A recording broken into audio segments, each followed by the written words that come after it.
Хайрия Мирзаде – это драматург, артист, поэт даже. Конечно, честь великого писателя, танцора, публициста. Он был видный деятель нашего народа. Мы гордимся названием нашей улицы и хотим, чтобы каждый наш видный деятель тоже был запечатлен в истории нашей Родины.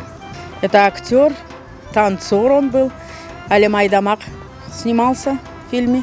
Не только киноларда снимать ettiği Мне Ali Maydamak киносында о Алим ролінде ойнай. Артист, заслуженный артист Крыма до военных периодов. И кинорежиссер. Первые фильмы, по-моему, в 26-м или в 27-м году Али Майдамак чықты. Потом еще было 2 или 3 фильма через московскую ялтинскую студию. И потом, по-моему, или где-то в 38-м или 40-х годах он уже в Азербайджане был.